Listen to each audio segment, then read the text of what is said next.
Si tú le dejas, vida de Santa Maravillas de Jesús, Carmelita Descalza. Capítulo 14. Diré un adiós a mi patria. El 29 de junio de 1931, Fray Buenaventura Arana, misionero carmelita descalzo, era consagrado obispo para la diócesis de Vijayarapuram, Kerala, en la India. Habían transcurrido 28 años desde que dejó su patria, dándole en su corazón el último adiós. Y he aquí que la providencia, por caminos insospechados, le hacía volver a ella. Le urgía postrarse a los pies del sumo pontífice y confiarle la situación de su diócesis, los difíciles e intrincados problemas de aquella misión que, en su humildad, se sentía incapaz de resolver. Le traía además a España un proyecto que acariciaba desde que fue elevado a la dignidad episcopal, el de fundar un Carmelo en su diócesis. No se le ocultaba que la situación de España haría difícil la realización de sus sueños, pero también sabía que no regatearían ningún sacrificio las hijas de la santa que habría puesto 1000 vidas para remedio de las almas que allí se perdían. Cuanto tuviera que construir en su diócesis, quería el fervoroso carmelita que se edificase sobre el sólido cimiento de la oración. Dando vueltas a estos pensamientos que a nadie había contado, el 13 de marzo de 1932, Monseñor Buenaventura se postraba a los pies del Vicario de Cristo. Recibido en audiencia particular, su Santidad Pío XI se interesa paternalmente por el estado de su diócesis. Y como si pudiera leer sus pensamientos o conociese los más íntimos anhelos de su corazón, le pregunta si tiene en ella algún convento de carmelitas descalzas. Santísimo Padre, responde, este es uno de los más ardientes deseos de mi corazón y uno de los asuntos que deseo resolver cuanto antes. El pontífice, que nombrará patrona de las misiones a una humilde carmelita, le alienta y conforta, animándole a llevar a cabo esta empresa que bendice especialísimamente. La segunda fundación de la Madre Maravillas había de surgir también de una visita en el locutorio. Es el día 15 de septiembre de 1932. El día anterior, fiesta de la exaltación de la Santa Cruz, como es costumbre en el Carmelo, las hermanas han renovado sus votos en manos de la Madre. Han prometido también emplearse en pedir por el reinado del corazón de Jesús en el mundo entero y en España. En el mundo entero. Aquel ambiente de fervor que la Madre sostiene en su convento crea un clima propicio para todas las generosidades. Ya está anunciada la visita y las hermanas van al locutorio con la emoción de recibir la bendición del que veneran por tantos títulos, obispo, carmelita y misionero. Quiere hablar a la comunidad. ¿Están todas? No, falta una. Precisamente esos días está haciendo ejercicios. Pero la Madre, que conoce sus deseos, aunque no es costumbre que se vaya al locutorio en esta circunstancia, la manda llamar. Y el señor obispo habla. Necesito oraciones, muchas oraciones para el crecimiento de esta misión que ahora empieza a vivir por sí misma.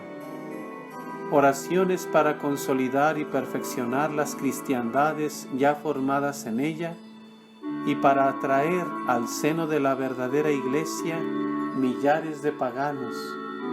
Y para ello, ¿qué mejor que un convento de descalzas, que por su regla y profesión estarán día y noche orando y suplicando al Señor por su grey?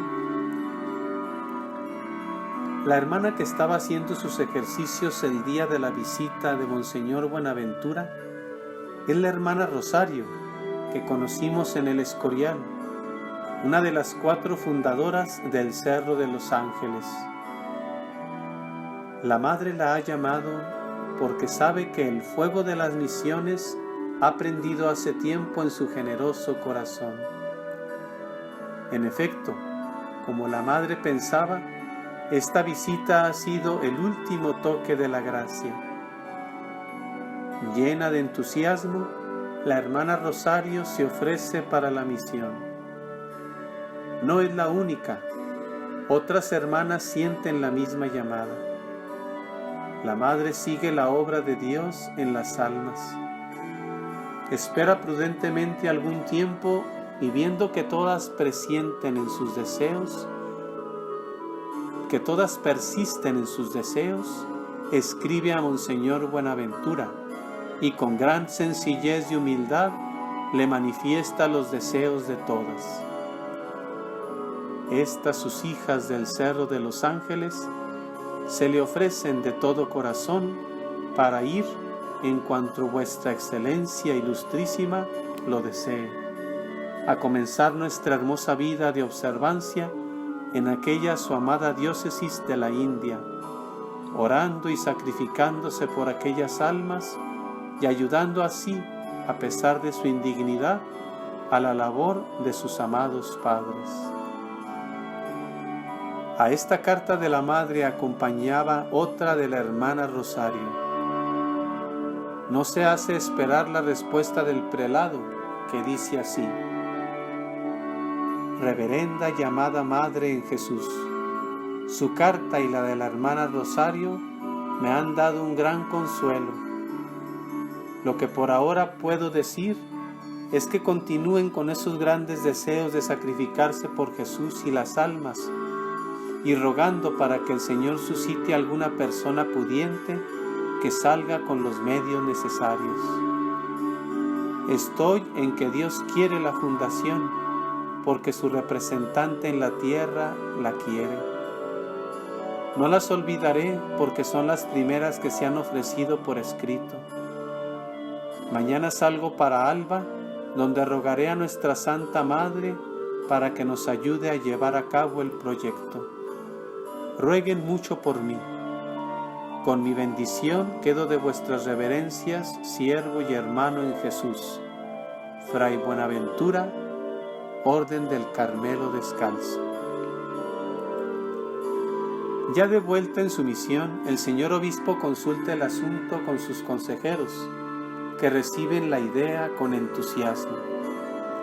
También la aprueba y bendice el Padre General de la Orden del Carmen, por lo que en febrero de 1933 llega al Cerro de los Ángeles el sí definitivo y la licencia oficial, en la que con verdadero júbilo Monseñor Buenaventura admite la fundación en su diócesis.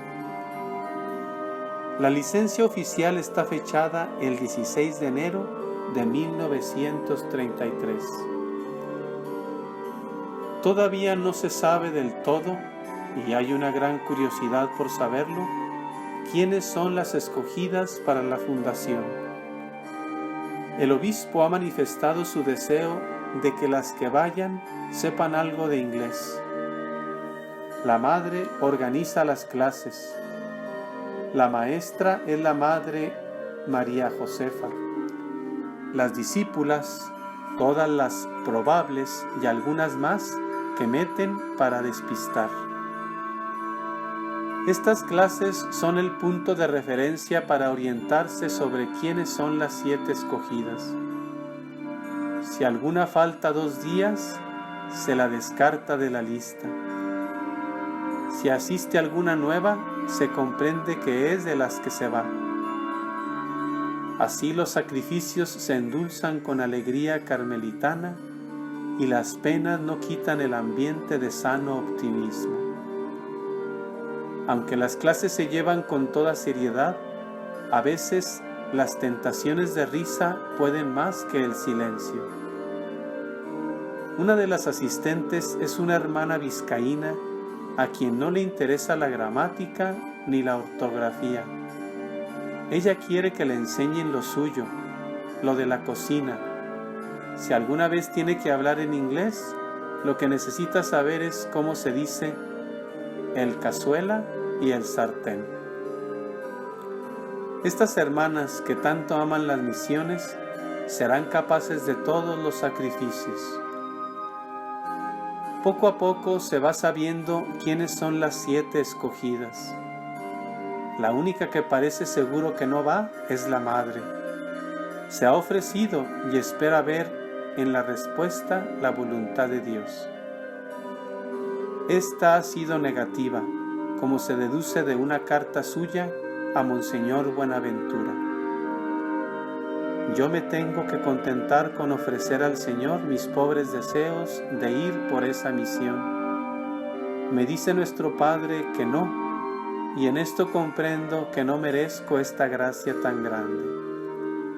El Señor, que nos conoce, sabe que cualquiera de estas hermanas llenarán y ocuparán mejor esas plazas, pues a mí todo se me va en deseos de ser una verdadera carmelita, que nunca pongo en práctica. Le hago esta confesión, señor obispo, para suplicarle una oración por esta pobre. En estos mismos días pide la licencia para la fundación al señor obispo de Madrid, Alcalá. Don Leopoldo contesta pronto y con la afectuosa complacencia de siempre. Dice así: querida hija en el Sagrado Corazón, me edifica y consuela mucho su última carta que acabo de recibir. De todo corazón apruebo, aplaudo y bendigo la idea de desprenderse de allí y volar a las santas misiones. Las que se vayan seguirán adorando y expiando allá y también acá, donde quedará mucho de ello solo para Jesús. Adelante, un gozo celestial llena mi corazón al darles este permiso. Como en toda obra de Dios surgen dificultades, nacidas sobre todo de la falta de medios materiales. El Padre General bendice la fundación, pero lamenta no poder contribuir económicamente. La misión es pobre. Las monjas tampoco tienen nada. A la Madre Maravillas no parece preocuparle mucho esto. Si Dios quiere que se haga, no le costará ningún trabajo suscitar almas generosas que ayuden con limosnas. Su confianza no se ve defraudada. Hay una persona que se ofrece a pagar todos los pasajes, sin más condición que la de no dar su nombre. Al irse, sabiendo la noticia de la fundación, las familias de las hermanas y otros bienhechores del convento rivalizan en generosidad. Algunas comunidades de religiosas de vida activa quieren también contribuir con ornamentos, velas, flores, medicinas, imágenes, vasos sagrados, etc. Llueven limosnas para las misioneras. Qué bien hace la Madre en confiar en Dios, descansando en su providencia. Su amor a la pobreza no quita el que, siguiendo los impulsos de la caridad, trabaje con toda su alma para que a sus hijas no les falte al menos lo más indispensable. Pronto la comunidad del cerro, como un enjambre de abejas laboriosas, se multiplica sin dejar sus ordinarios trabajos para preparar cuanto pueda necesitar en la nueva fundación. Unas a tejer el sayal carmelitano, la estameña y el hilo para las capas, tocas y velos, otras a cortar y a coser, otras a preparar ornamentos, arreglar imágenes, copiar música, hacer alpargatas, etc. La madre, como siempre obediente, no quiere hacer nada sin consultar al obispo de Vijayapuram. El 18 de febrero de 1933 le escribe una carta en la que se puede admirar su sumisión al prelado y su inmenso deseo de ayudar a su orden y a aquellos santos carmelitas que con tanta generosidad gastan su vida en las avanzadas de la Iglesia. El obispo habría querido tener el convento hecho, al menos en parte, para cuando lleguen las monjas. Pero la madre le expone con humildad que quizá fuese mejor alquilar una casita pobre donde pudieran instalarse desde el principio para estar al tanto de las obras y poder explicar los usos y costumbres del Carmelo. Claro que esto supone mucha más incomodidad y trabajo para las monjas, pero vale la pena estar mal una temporada para que el convento definitivo quede bien. Además, añade la madre, van con muy buenos deseos y dispuestas al sacrificio, cosa bien natural, concediéndoles el Señor esta gracia tan grande de poder ayudar con sus oraciones y vida de santa observancia a los trabajos de nuestros padres para la salvación de las almas. Si esto le pareciera bien a vuestra excelencia, dirá cuándo habrían de salir, y de todos modos, como tardan tanto las cartas, podía hacer caridad de ponernos un cablegrama, o como se llame, diciéndonos su decisión.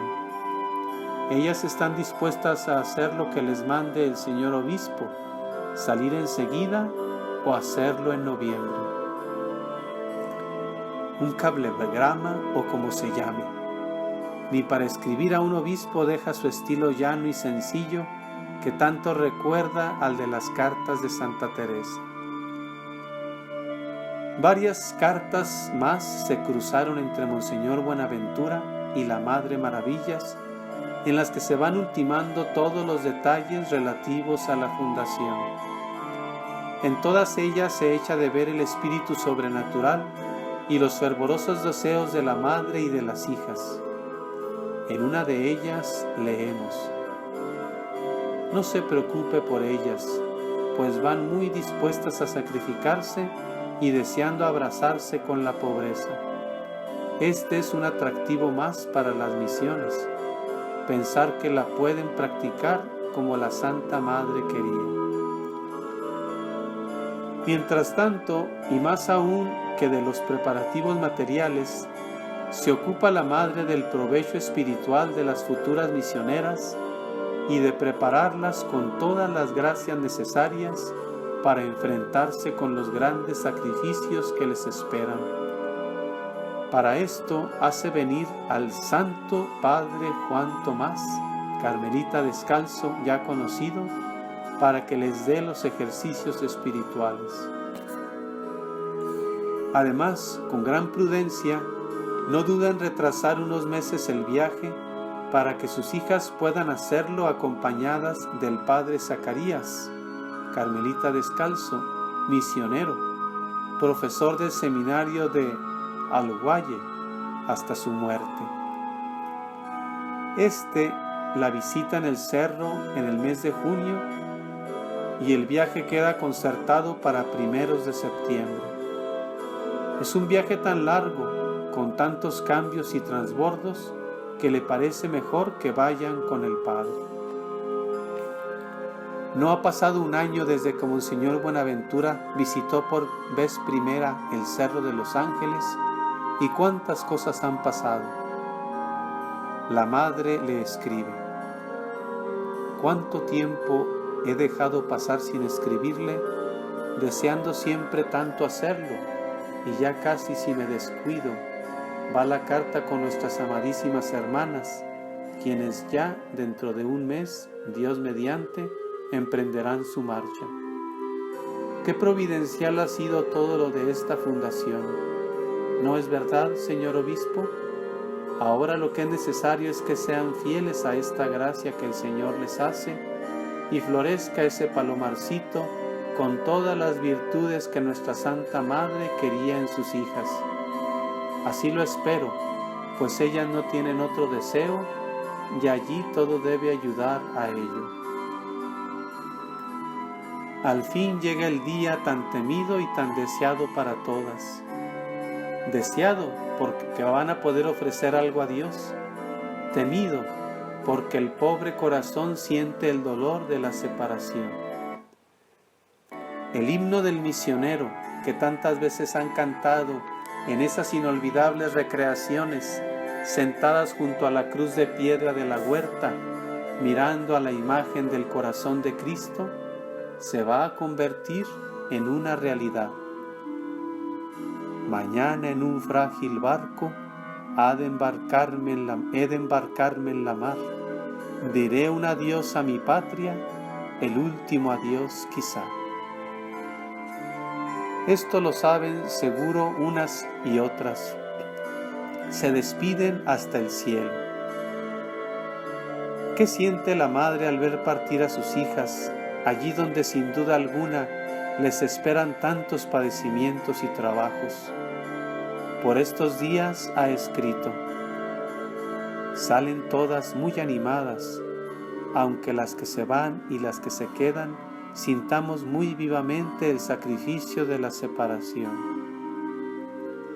Exteriormente nadie le nota nada, y su ejemplo ayuda a todas a conservar la serenidad hasta el último momento. Una de las hermanas que va a ir a la fundación no puede detener las lágrimas que se le escapan a cada paso.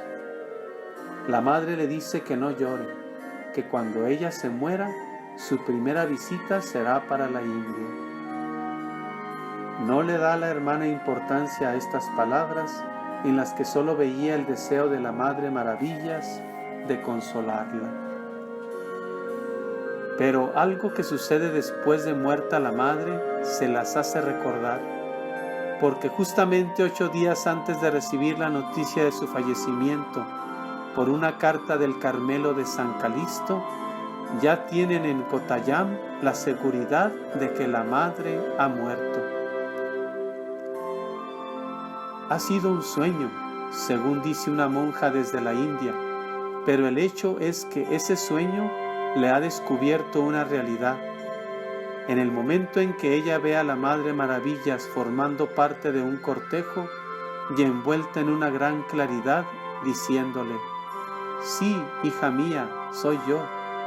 Estaba su cuerpo expuesto delante de la reja del coro de la aldehuela, recibiendo las oraciones de la iglesia en el funeral antes de su entierro, a miles kilómetros de distancia. Les encarga mucho la madre que no le dejen de dar noticias, cuantas más mejor. Las cartas, si van por barco, tardan mucho, y si por avión, no pueden ser muy largas. En vista de esto, prometen escribir un diario, contando detalladamente los hechos de cada día. Así, aunque sea tarde, conocerán hasta las menores menudencias del viaje. Además, lo escribirán entre todas, para que puedan tener un recuerdo de todas sus hijas. Este diario se conserva en el Cerro de los Ángeles, y él ha dejado ver mejor que nada el espíritu de las misioneras y sus sentimientos más íntimos. Como nos pidió Madre, le contásemos todo nuestro viaje, voy a empezar. Salimos del cerro el lunes 11 de septiembre, que el Señor en su infinita misericordia había fijado desde toda la eternidad para que le ofreciésemos ese sacrificio tan agradable a su corazón y que tanto costó al nuestro. Subimos a la ermita y allí nos esperaba la Santísima Virgen, que no sabe, Madre, qué consuelo nos dio. Le cantamos la salve y enseguida bajamos y nos postramos a los pies del monumento. Todas sentíamos una paz y una alegría que solo Dios puede dar. Imposible seguirlas paso a paso.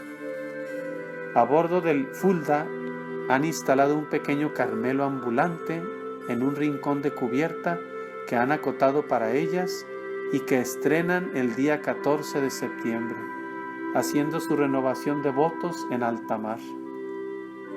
No les falta en cuanto a la asistencia espiritual, pues en el barco van muchos misioneros.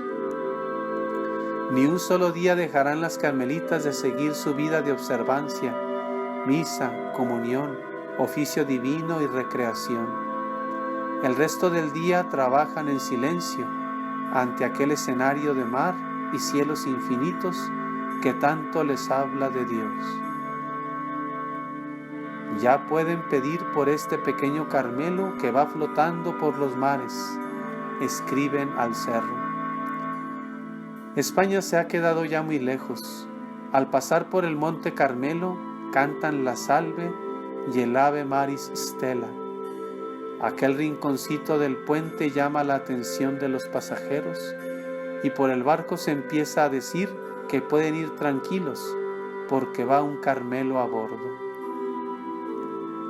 El día de Santa Teresita desembarcan en Colombo, en la isla de Ceilán, precioso puerto con su forma de concha, donde en 5 años más de la mitad de la población se había convertido al catolicismo. Después de penalidades sin cuento, llegaban a Tuticorín, tierra santificada por San Francisco Javier, el día 7 de octubre, día de Nuestra Señora del Rosario. El obispo, clero y religiosas las recibieron con entusiasmo. Aún más entusiasta fue el recibimiento de Cotayán. Monseñor Buenaventura las visitará a diario, les enseñará inglés, se interesará por cuanto necesitan. Pasaron unos días con las hermanas carmelitas terciarias que las recibieron con gran cariño. Con ellas estarán hasta la víspera de Santa Teresa, día en que se instalan en la casita que les tiene preparada el señor obispo junto a un gran río con una verdadera selva de plátanos y cocoteros.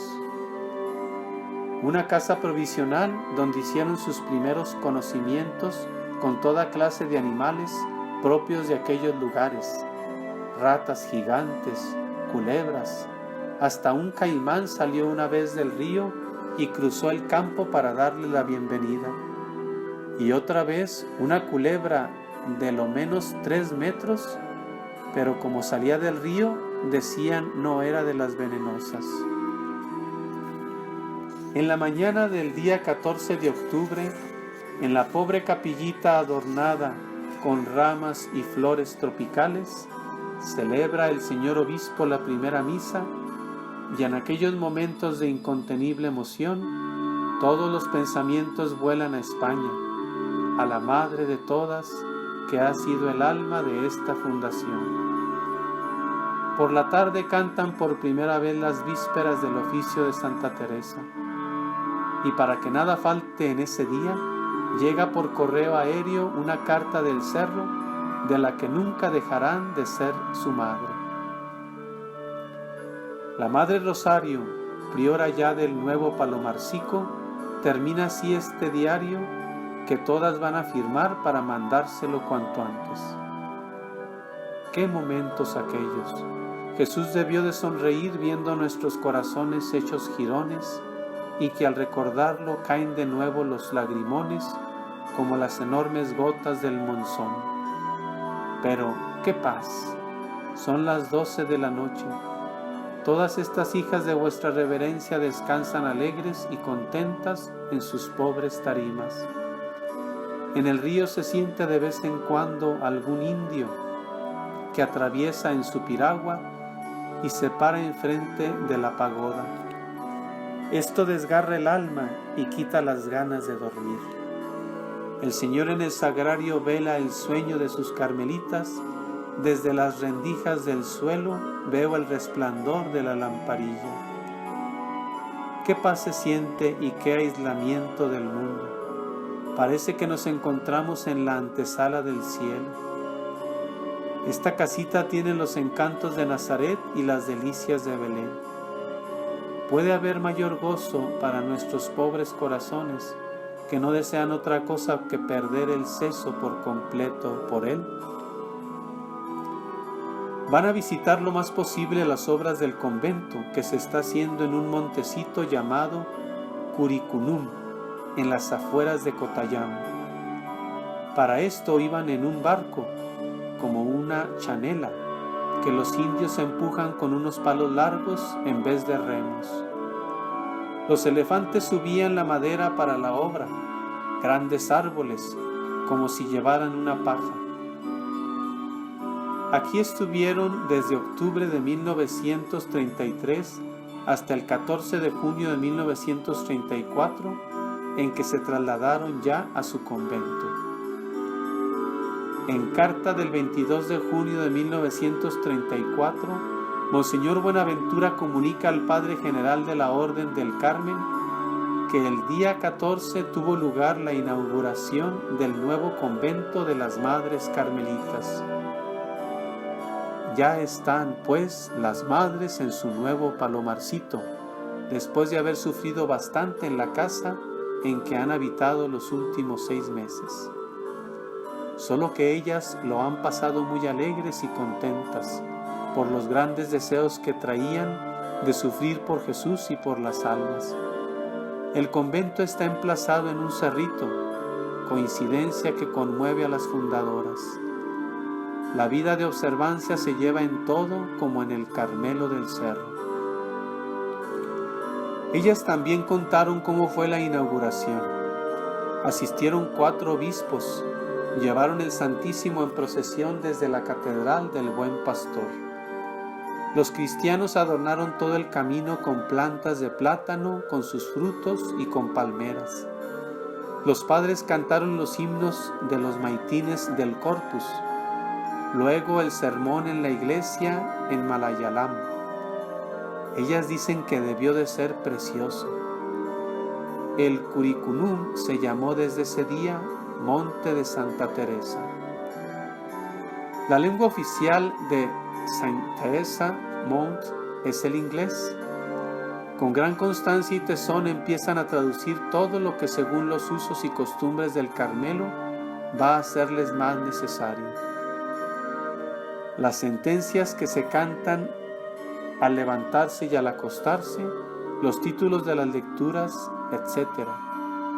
La Madre Priora traduce con trabajo al inglés las exhortaciones que quiere dirigir a sus hijas en el capítulo y luego lo lee. Es que han empezado a entrar algunas jóvenes indias y ya no pueden continuar como al principio haciéndolo todo en castellano.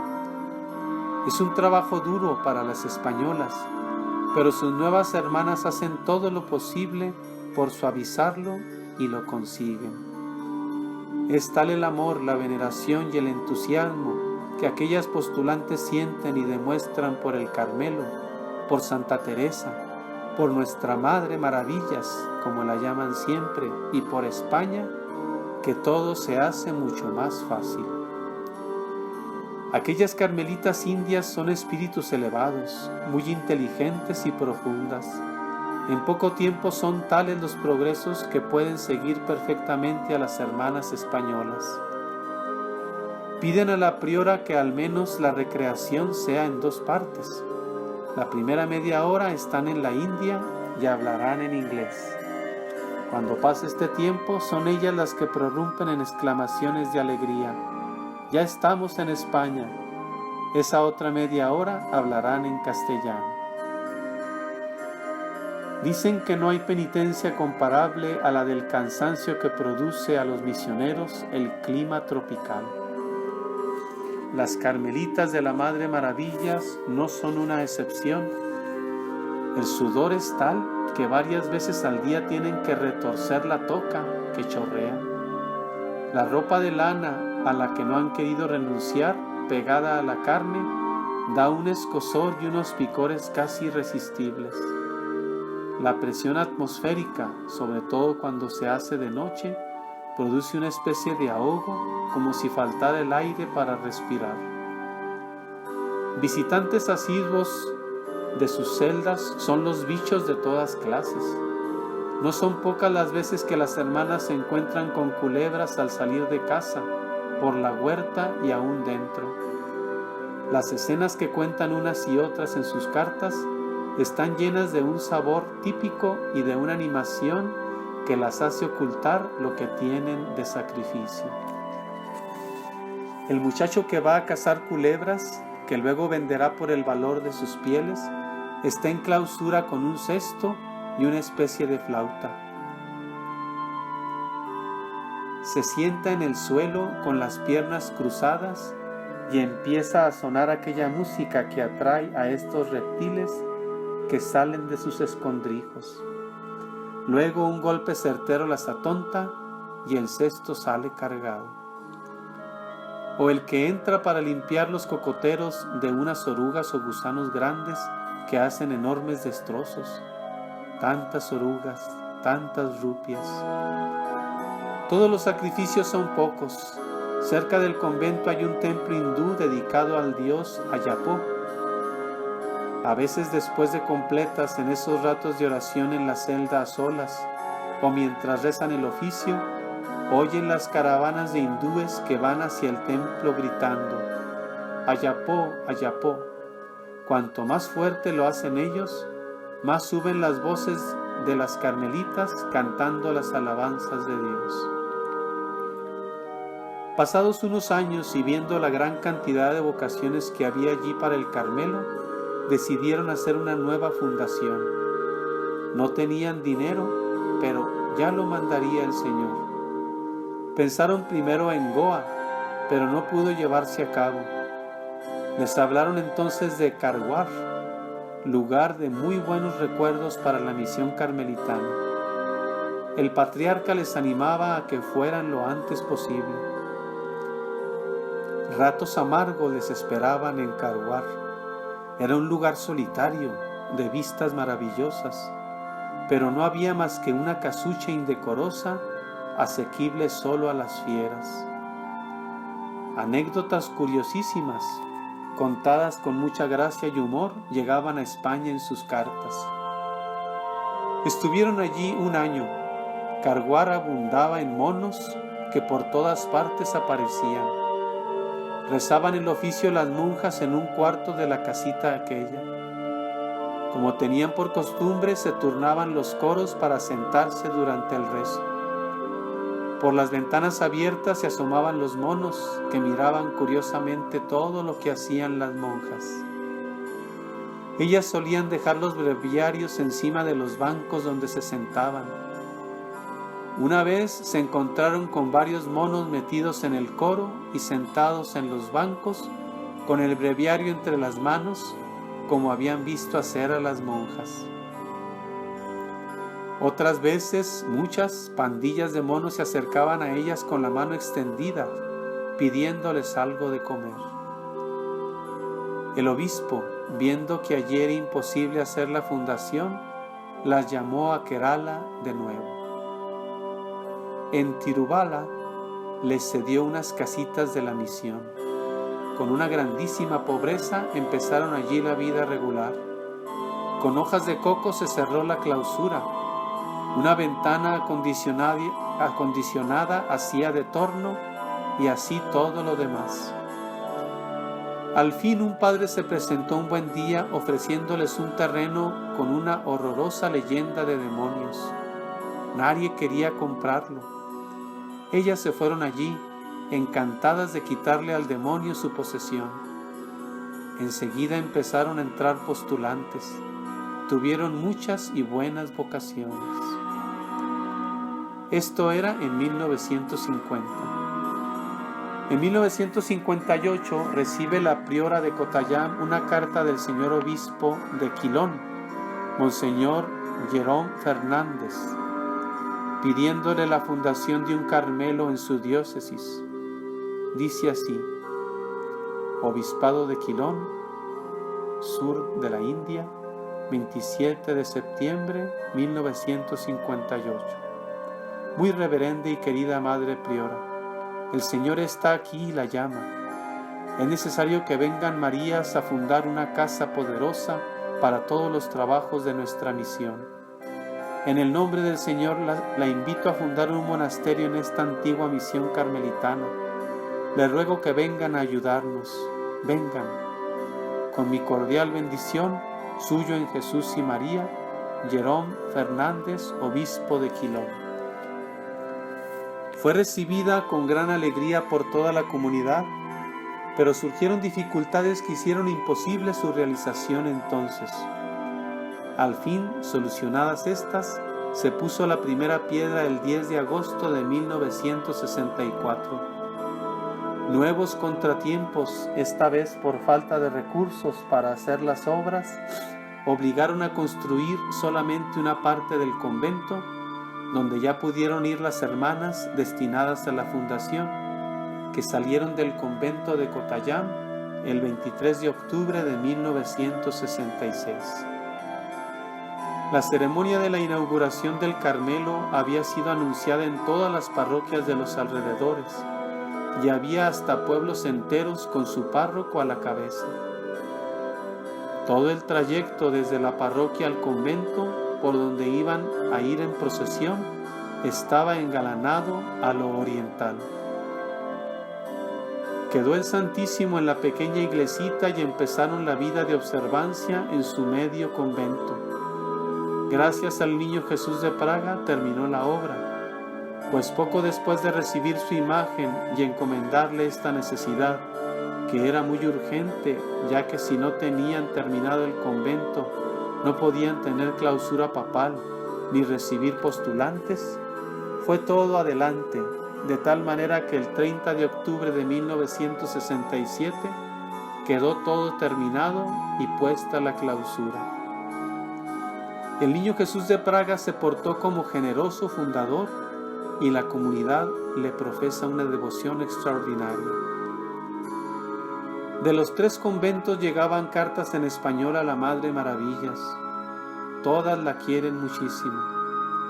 Ella les corresponde, las tiene por hijas igual que a las de España. Le gusta conocer a todas y cada una. Recibe siempre con alegría sus cartas. Se interesa por todo lo suyo, por sus familias, por las vicisitudes y problemas de su patria y hasta por los menores detalles de la vida conventual. Se preocupa de sus necesidades, enviándoles monjas en varias ocasiones y ayudas económicas siempre que puede. Se goza viéndolas llenas de grandes deseos, ánimas animosas, verdaderas carmelitas como las quería su Santa Madre Teresa.